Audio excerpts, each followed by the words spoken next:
गुरु जी के सत्संग यानी गुरु जी के साथ हुए अपने अनुभव का जब भी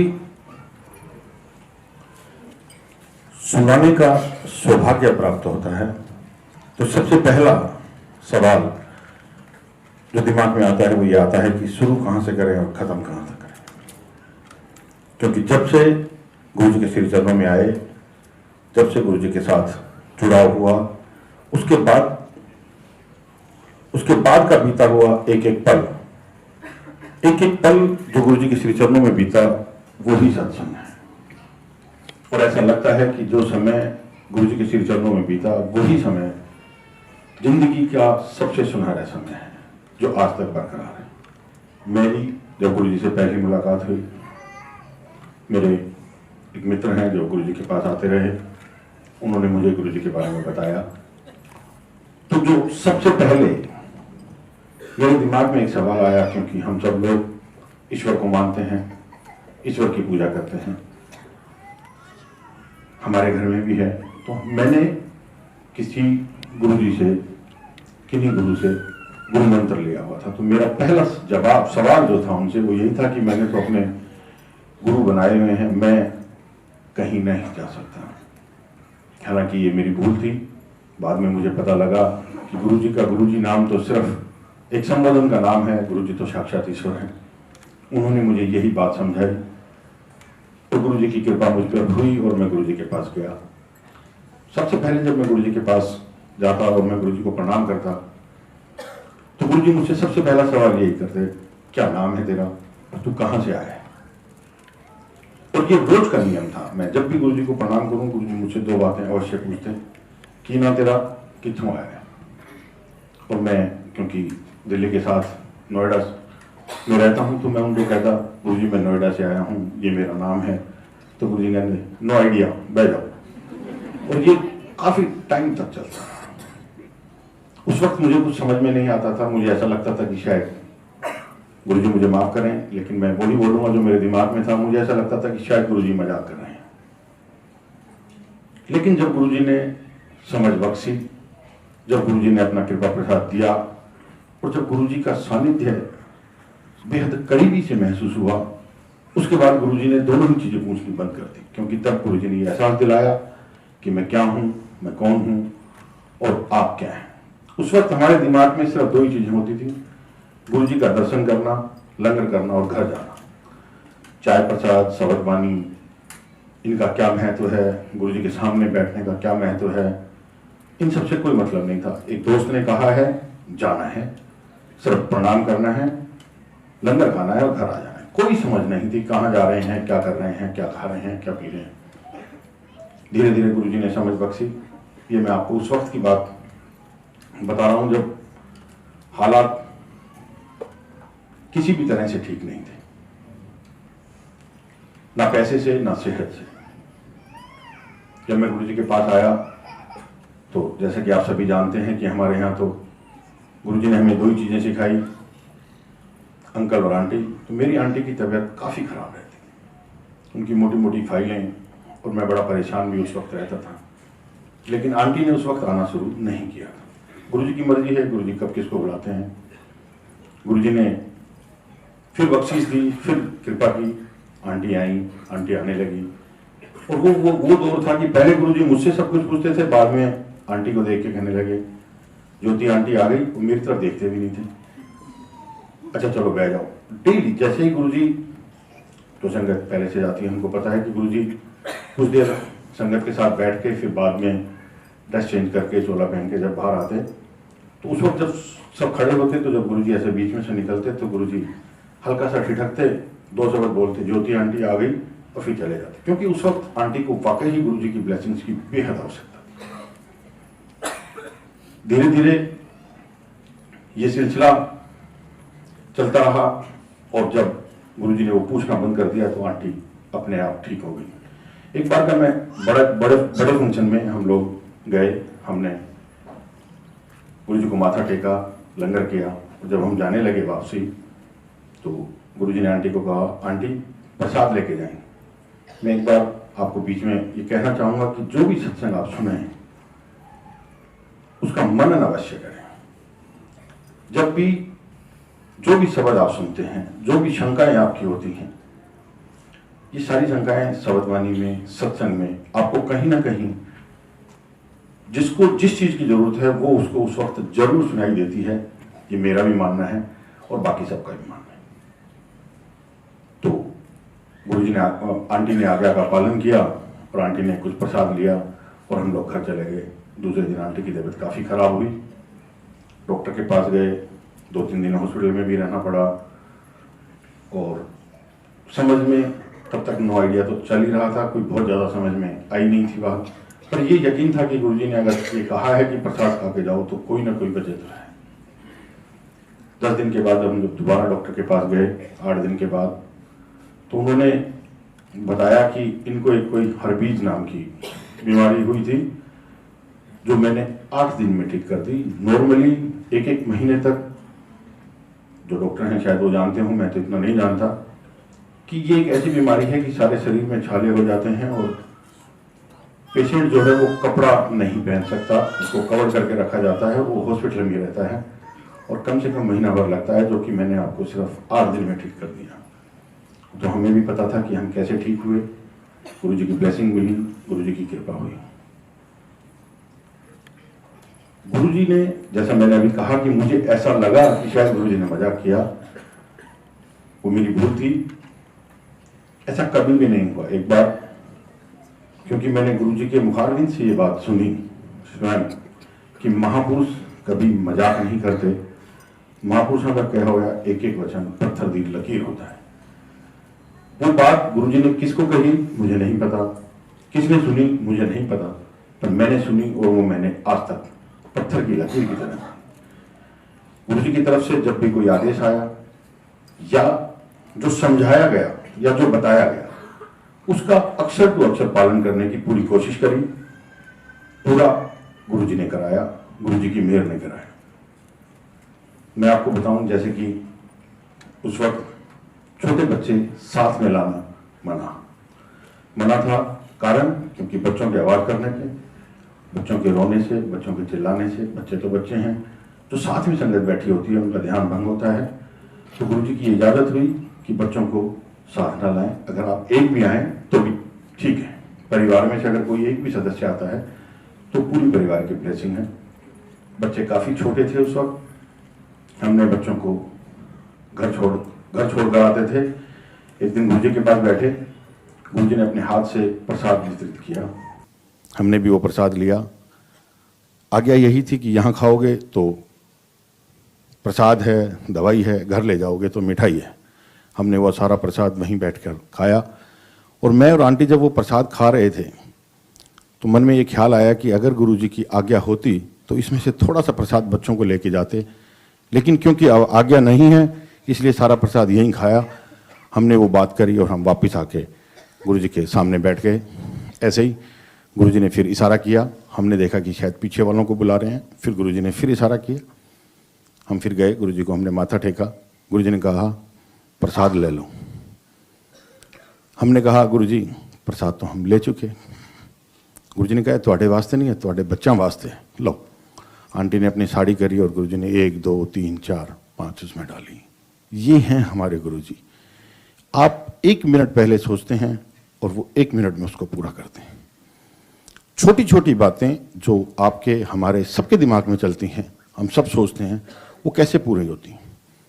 मेरे छोटे बेटे की एक बार काफ़ी तबीयत खराब हुई, बहुत छोटा था।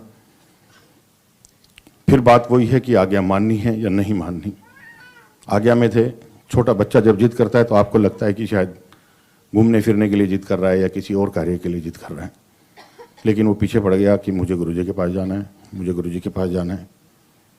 हमने उसकी हॉस्पिटल से छुट्टी कराई और हम उसे बड़े मंदिर लेके गए। हमने उसको माथा टिकवाया।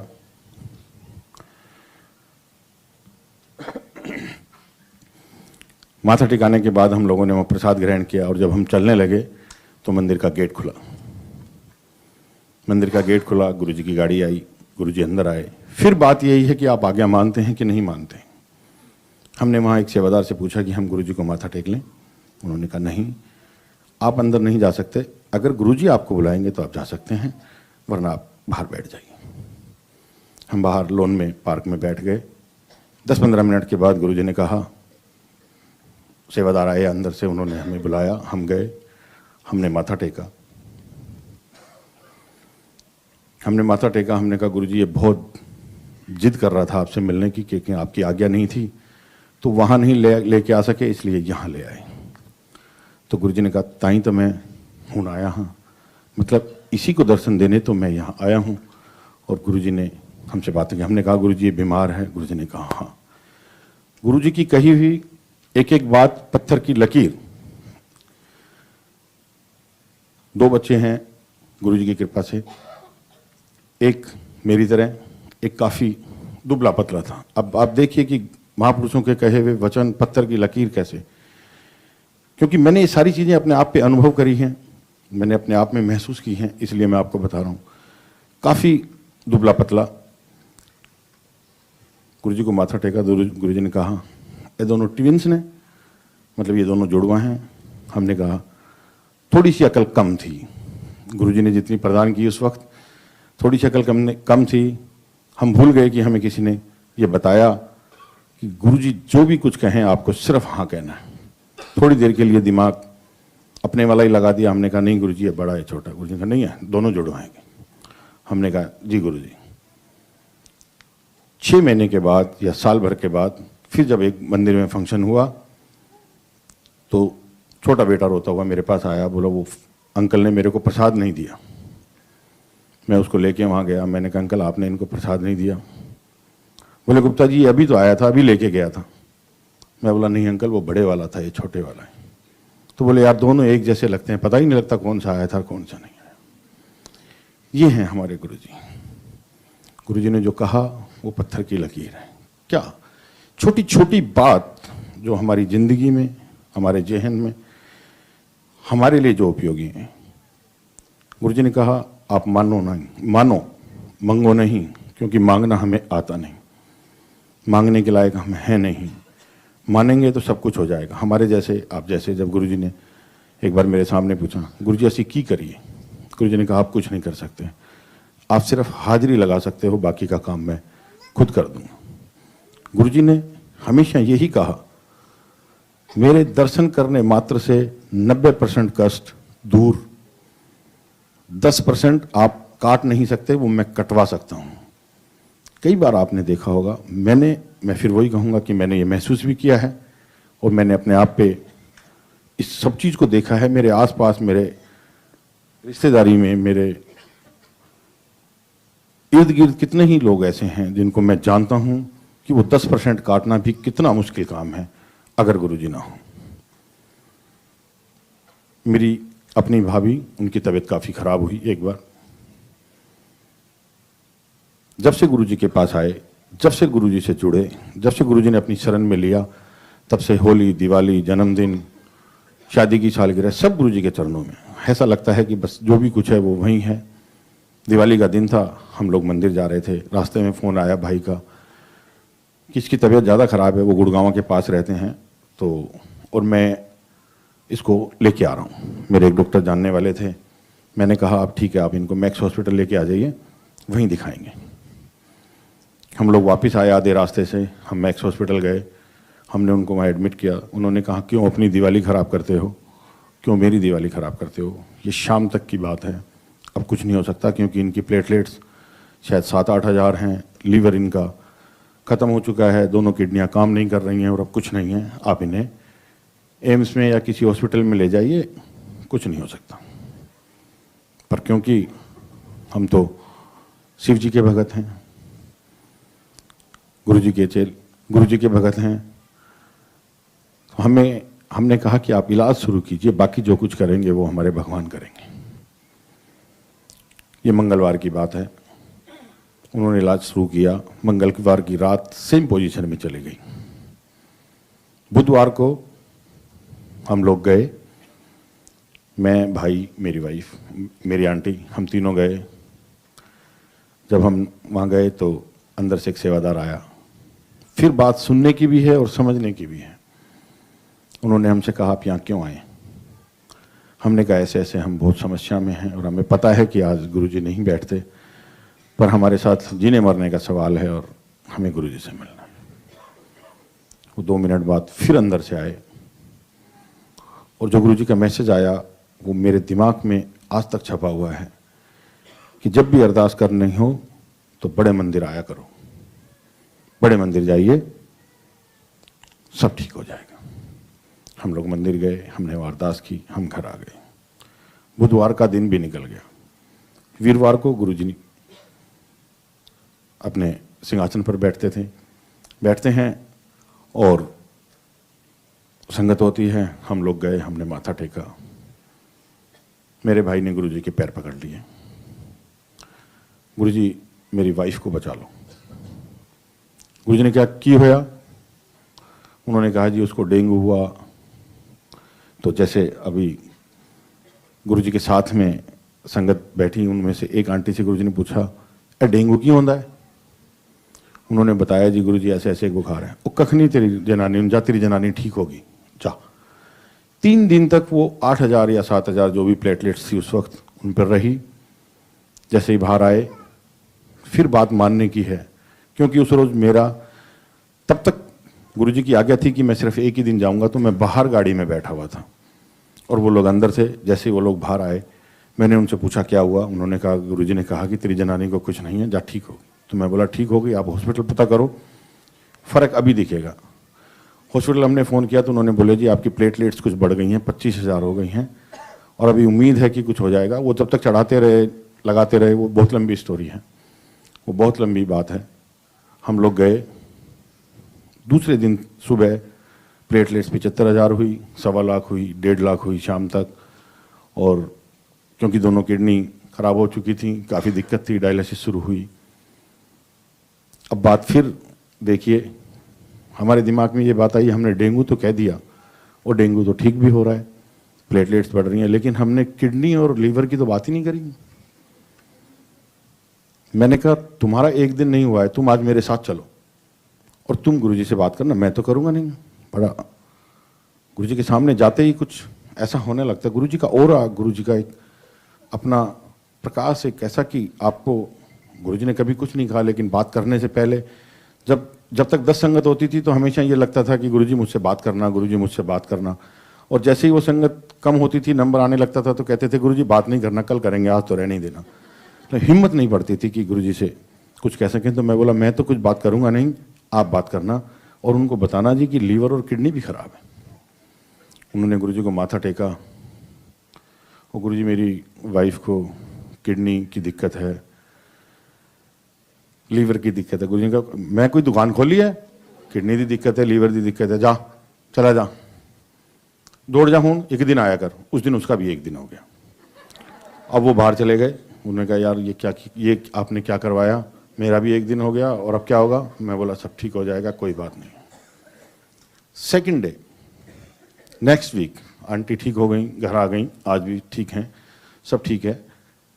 बात गुरुजी की मैं फिर कहता हूं कि मानने की है। नेक्स्ट वीक फिर मेरे सामने ही मुझे ऐसा लगता है कि जो कुछ हुआ वो सिर्फ मेरे लिए हुआ।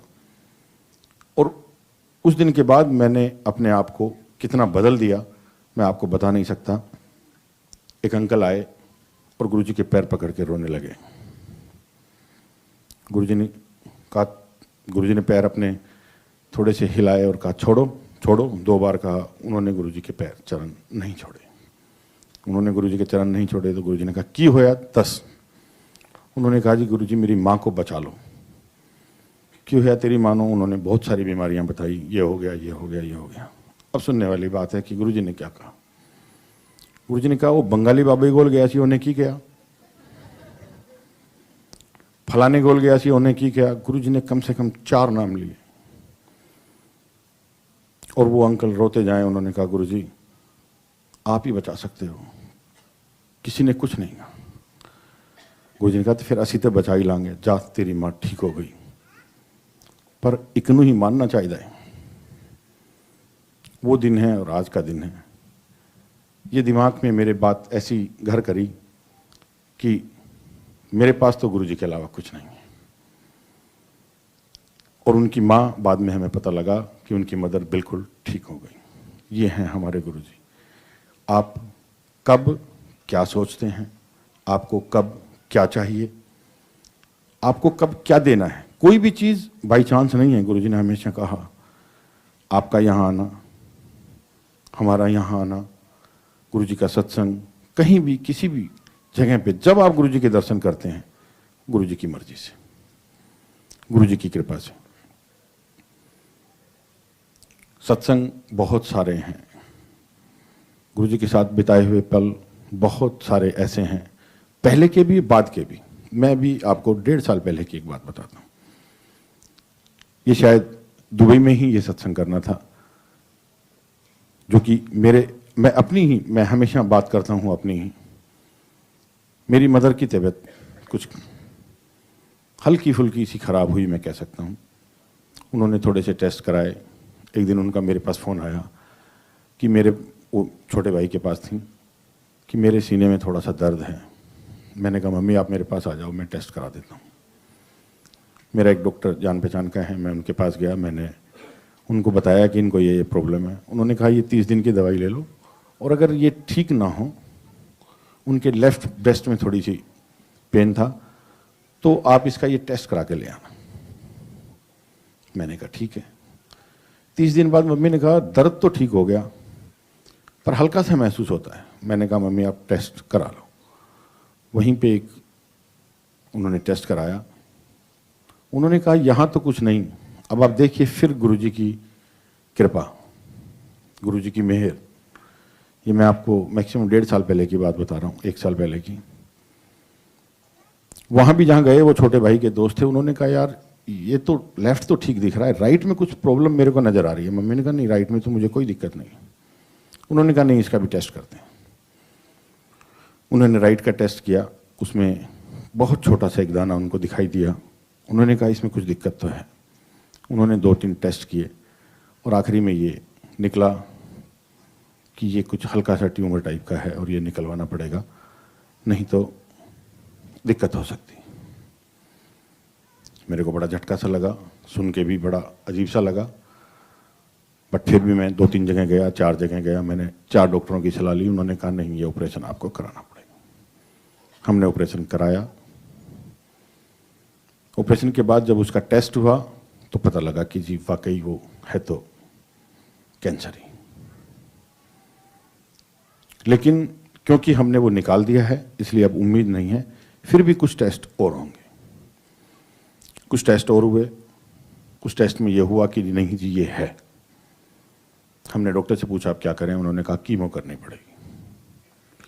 हमारी मम्मी ने कहा कि नहीं कीमो नहीं करानी, चाहे कुछ भी हो जाए। हमने कहा मम्मी जो डॉक्टर कहता है वो करना पड़ेगा। उन्होंने कहा नहीं कीमो नहीं करानी, जो होगा वो हो जाने दो। मैंने फिर अपने वो जो मेरे जानने वाले दोस्त थे, डॉक्टर थे, वो डॉक्टर भी कैसे जानने वाले थे ये भी मैं आपको बताऊंगा। अभी मेरे याद आई अभी। मैंने उनसे कहा अंकल मम्मी नहीं मान रही, गुरुजी को मानते हैं वो भी, अब क्या करें। वो मेरे को फिर उनके पास डॉक्टर के पास ले गए जो कैंसर स्पेशलिस्ट थे। उन्होंने कहा डॉक्टर साहब अगर ये मेरे भाई की तरह ही हैं, आप ये बताइए कि अगर मेरी मदर होती तो आप क्या करते। उन्होंने कहा अगर आपकी मदर होती तो मैं एक टेस्ट और कराता, और उस टेस्ट में कुछ उन्होंने बताया, मुझे नहीं पता। अगर वो 15% होता तो मैं इनकी कीमो करता, और 15% नहीं होता तो मैं इनको ऐसे ही छोड़ देता। उन्होंने कहा डॉक्टर साहब आप वो टेस्ट करा दो। हमने वो टेस्ट कराया। उस टेस्ट की रिपोर्ट 3 दिन बाद आनी थी। मम्मी को भी पता था। मम्मी 3 दिन रोज मेरे साथ मंदिर जाती रही। 3 दिन बाद मैंने पूछा डॉक्टर साहब रिपोर्ट क्या आई, तो उन्होंने कहा यार पता नहीं कुछ दिक्कत है, दोबारा टेस्ट करना पड़ेगा, कुछ समझ में नहीं आया। 3 दिन फिर निकल गए।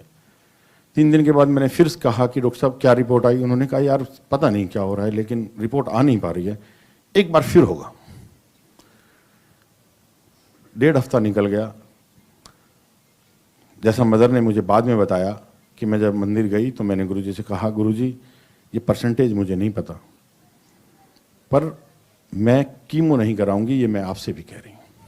उनकी आपस में बात हुई, जो भी गुरुजी की और मदर की जो भी बात हुई मुझे नहीं पता, लेकिन बाद में उन्होंने बताया कि मैंने गुरुजी को साफ कह दिया था कि मुझे कीमो नहीं करानी। 3 बार टेस्ट होने के बाद उसकी रिपोर्ट आई, और उसकी रिपोर्ट आई 5%। डॉक्टर ने कहा कोई ज़रूरत नहीं है, आप जाइए, आप आराम करिए, आपको कुछ नहीं है, आप मौज करिए, कोई कीमो नहीं हुई, कहीं कोई समस्या नहीं आई, और आज भी सब कुछ फर्स्ट क्लास चल रहा है। बात सिर्फ गुरुजी को मानने की है। गुरुजी ने जो हमें बताया, गुरुजी ने जो हमें समझाया, गुरुजी ने जो हमें कहा, अगर हम अक्षर टू अक्षर उस पर चलते हैं तो ऐसा हो नहीं सकता कि जब वो एक छोटी छोटी चीज़ पूरी करते हैं तो हम सब जो उनकी गोद में बैठे हैं उनकी चीज़ें पूरी ना हो। वो डॉक्टर साहब मुझे कैसे जानते थे मैं आपको बताना चाहता था।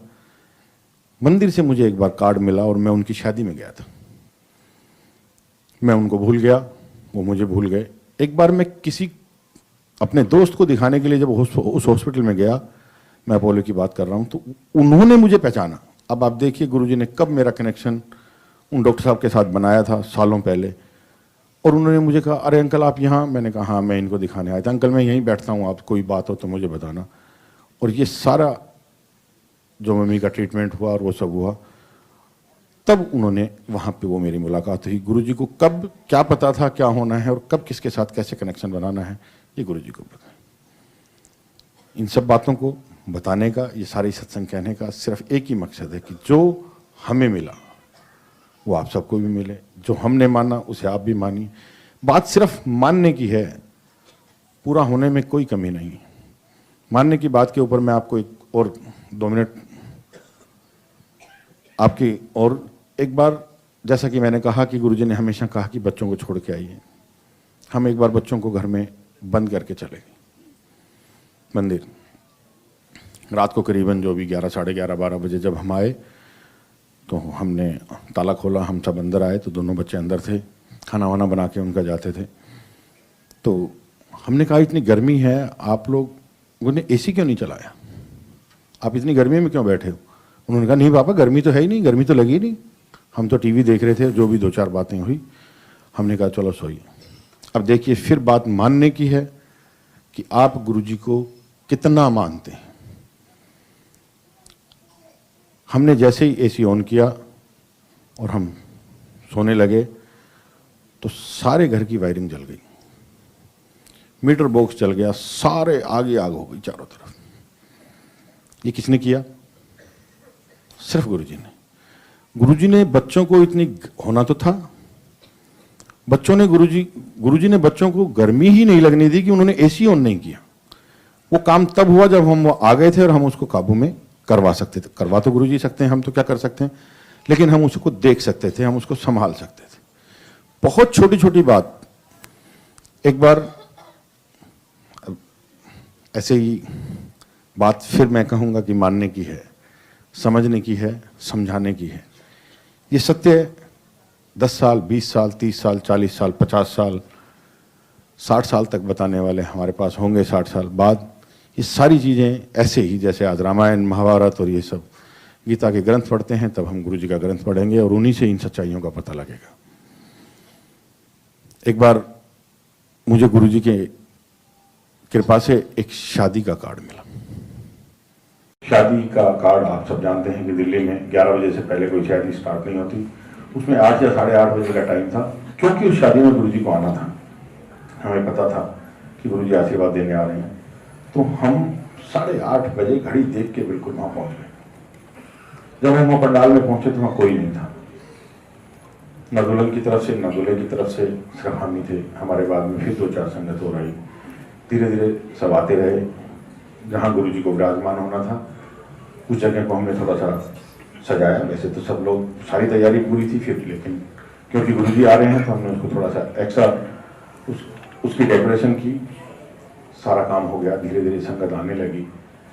और जब लास्ट मोमेंट आया कि जब ये पता लगा कि अब गुरुजी चलने वाले हैं और 10 मिनट में यहाँ पहुंचने वाले हैं, तो हम में से किसी एक सेवादार को ध्यान आया कि जो गुरुजी की गद्दी पे साइड में कुशन लगा है वो कुशन नहीं। तो एक सेवादार ने, क्योंकि उनको पता था कि मैं वहीं था, पता क्या था, सब देख ही रहे थे, तो उन्होंने कहा कि गुप्ता अंकल आप जाइए और आप ये कुशन मंदिर से लेके आए। मेरे को बड़ी तकलीफ भी हुई, मैं आपसे झूठ नहीं बोलूंगा यहाँ, कि मैं सबसे पहले आया था और मैं ये चाहता था कि मैं गुरुजी के दर्शन सबसे पहले करूं, मैं गुरुजी को माथा सबसे पहले टेकूं, और आप मुझे कह रहे हो कि आप यहाँ से चले जाओ, क्योंकि मुझे आने में कम से कम नहीं तो आधा घंटा लगेगा और तब तक तो गुरु जी आ चुके होंगे, गुरु जी बैठ चुके होंगे, आप सब लोग उनसे मिल चुके होंगे, मैं कैसे मिलूंगा। लेकिन क्योंकि काम गुरु जी का है, ना तो है ही नहीं, हमने चल दिया और मैं गाड़ी में बैठ के रोने लगा। मेरे आंसू आ गए। मैंने कहा गुरु जी मेरे साथ क्या हुआ, मैं तो इतनी जल्दी आया था, ये वो जो मेरी गुरु जी से शिकायतें, मैं गुरु जी से शिकायतें करता रहा। मैं वहाँ गया, मैंने कुशन लिए, मैंने गाड़ी में वापस आया। करीबन 20-25 मिनट से ज़्यादा का रास्ता था, गुरु जी को तो 5 या 7 मिनट लगनी थी आने, 10 मिनट। जब मैं वापस मेन्यू में अंदर जाने लगा तो मैंने गेट में देखा कि गुरु जी की गाड़ी का जो सायरन है वो बज रहा है। मैंने कही गुरु जी की गाड़ी कहाँ, यहाँ कैसे आ गई।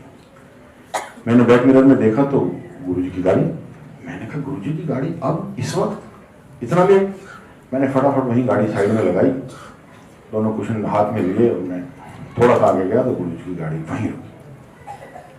मैंने दरवाज़ा खोला, गुरु जी बाहर, मैं देखूँ यहाँ तो कोई भी नहीं। मैंने ऐसे गुरु जी को मस्तक झुकाया क्योंकि मेरे हाथ में कुशन थे। गुरु जी ने कहा आ गया फिर, मैं कहा हाँ जी। ले आया कुशन, मैंने कहा हाँ जी गुरु जी, चल फिर चलिए।